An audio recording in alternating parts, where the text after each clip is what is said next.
Hello and welcome back to my channel. If you do not know, my name is Ollie and today's video I am reacting to your icks. So I asked you over on my Instagram to send me some of your biggest icks and I am going to sit here and react to them. They are not necessarily my icks. I may agree with some, I may disagree with some, but these are not all mine. I'd like to clarify before anyone thinks I just hate every single thing the person does. I don't. And with that being said, let's jump straight into the video.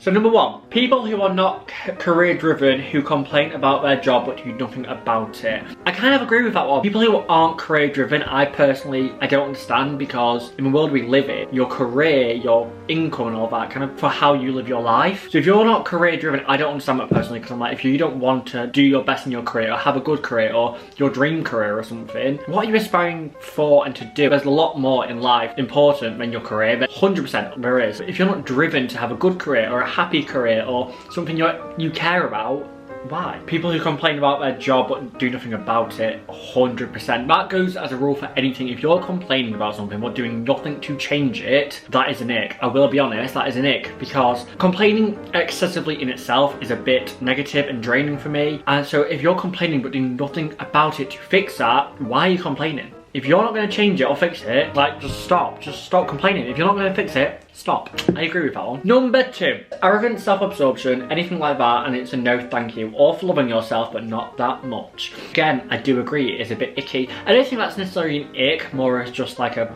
unattractive quality, like being arrogant. Why? In my head, if you're arrogant, you think you're better than everyone, and why? We're all equal. No one is better than anyone here, like, no. I completely agree. I don't think that's an ick, I just think that's a very unattractive quality, and one which I couldn't see myself dating someone who is arrogant, because no, come back down to earth. We're all equal. We're all just skeletons and bones and people and flesh. Like, that is it. No matter what brand you wear, what job you've got, where you live, you're a person. You ain't better than anybody. This next one, it's not even funny. This next one, eating spaghetti. And I assume you remember, like, now I can just imagine someone eating like spaghetti and like slurping it and like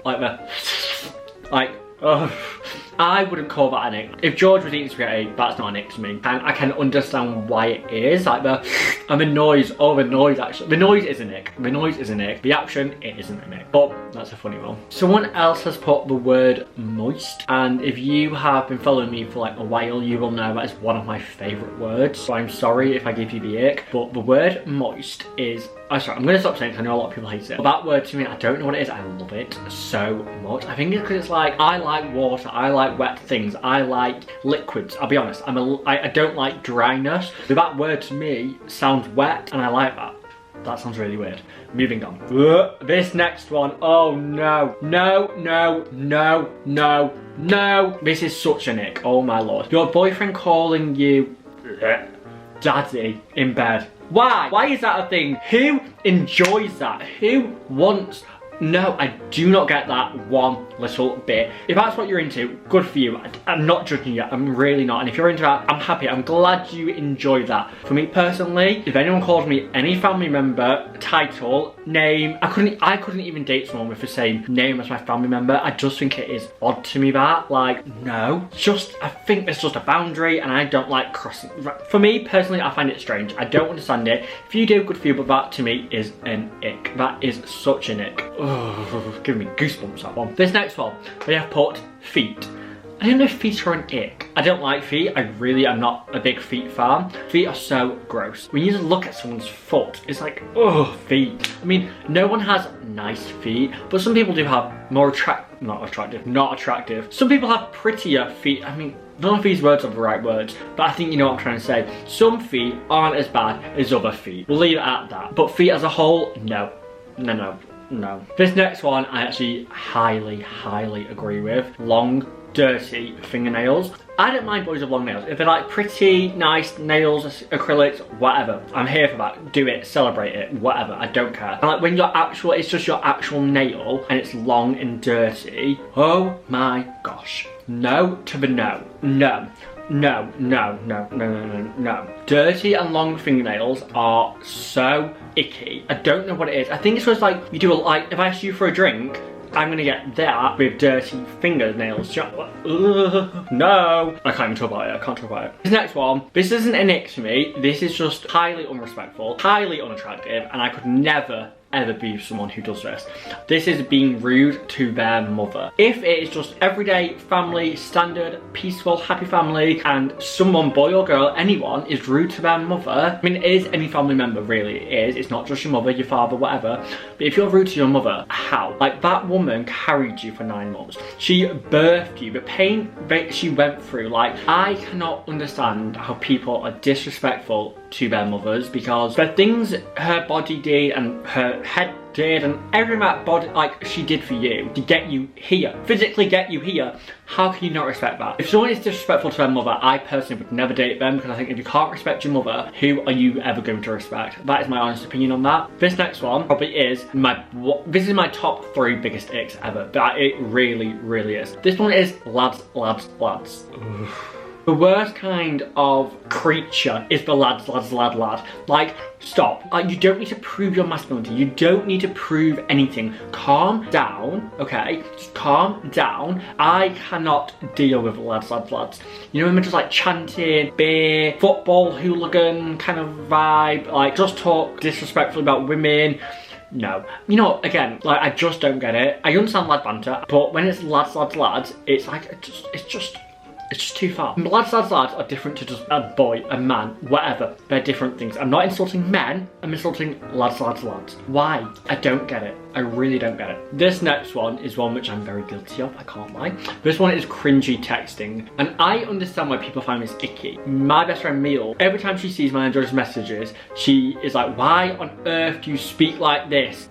I don't know. I personally don't mind cringy texting. I like a little bit of cringe, I'll be honest. Not like baby or like prince or princess. I don't get out like baby boy, baby girl. I don't get any of that stuff. But like a heart at the end of a message, kisses, babe. I'd say that's it really. That's kind of it. I like a little bit of that, if I'm honest. I think it sets a mood through a text. The texts are quite emotionless. Putting some cute emojis, some nice pet names or whatever, adds some emotion back to a message. And if it's not there, you know you're in an argument. So I think it just sets the tone right, if I'm honest. However, cringy texting with like crowns and loads of different coloured hearts, or baby girl, baby boy, princess, whatever, things like that, daddy, I don't get that. That is a nick to me. But a little bit, I'm here for. I am really here for. If I'm gonna hold my hands up. If you scroll through mine and George's messages, I'd be lying if I said they weren't cringy. I'm okay with that. This next one, I guiltily, because I don't want to, but I thoroughly agree with this one. And this one is having a bubble bath. Honestly, it's just a thought of imagining them, like, in the bath, bubbles, head, everything else, a rubber duck. I just imagine with like bubbles on my head, but I don't know what it is. Imagining a boy having a bubble bath is not comfortable. It's just uncomfortable to imagine. Like, you know, like Chandler Bing and Friends when he has a bubble bath. Icky. It's just a little bit icky, and I don't know why. I mean, it's hygiene. It is hygiene. You can't knock it. Like, if it weren't showering or having a bath, that'd be a problem. So I'm glad you're hygienic. It's just, I don't know what it is. It's just uncomfortable to think of. There are literally so many to go through. This is hilarious. This one, when they bite their lip thinking it's sexy. Oh. I've never understood it, because I see it all the time on TikTok, and they're literally like, they always have like that arm up like this, and they're like, and I'm like, what are you doing? Stop! I don't get it. I do not get it. And why is that arm always up like this? What does that do? And it's the camera's always like below them like this, and we're like, I don't get it. And that is honestly, Nick, when I see a video like that, I hold it down and I press not interested. It's just not for me. This next one, simple, short, sweet, Lynx Africa. You know what it is? Lynx Africa, when I think I was in like year 6, 7, it was like, oh my god, Lynx Africa, that's a spray, that's a smell to have. Boys who still use it now, it reminds me of the PE changing room. So it gives me the ick because of that, because PE changing room, icky. Just an ick. I do agree with that. So this next one is it's not an ick, it's just straight up unattractive. Drugs and smoking. That is not an ick, it is unattractive. There's a difference. If you want to do it, I suggest don't, but it is unattractive. It's not an ick, it's unattractive. Like, if you're addicted and you have been for years, I understand it, you're addicted. It's harder, and I can somewhat understand why you're doing it, because you're addicted and it's hard to get off. People who just smoke for the sake of it, or social smoke, that is an ick. That is unattractive and that is an ick. Why are you damaging your body for the sake of a social? I don't understand that. If you're not addicted to something that's harmful to you, why do it for fun? The final one I'm going to answer because there's a lot, and I think there's enough here for a part 2 if we fancy. This final one is mosh pits. Oh, you're saying this, and I've seen George and like his friends jump in like a mosh pit kind of thing, and I can't deny it's not icky. Watching grown men jump together and like shout, it's like at a concert when a grown man jumps, and oh. It's honestly, it is uncomfortable. Something about grown men jumping together in a huddle, it's so uncomfortable. And you watch it and you're like, oh no, and you're like, one will like fall over, and then one's like getting carried out by a bouncer. Very, very icky. It's always the arms, I think it's the arms, they're like it's so strange. Uncomfortable. That is all the ones I'm going to answer today, but you guys are very, very funny. Thank you very much for the laughs, I'll be honest with you. I've sat here and laughed at a lot of them. Thank you very, very much for watching. If you enjoyed, be sure to smash a like button and subscribe to the channel down below so you don't miss no video from me, and please comment, message me, whatever, if you want a part 2, send me some icks, whatever. I want to do a video of George where I get my boyfriend to reenact your icks or my icks. Oh no, that'll put me off him. No, your icks, not my icks. That'd be funny. Anyway, thank you very much for watching, and I'll see you soon with a video.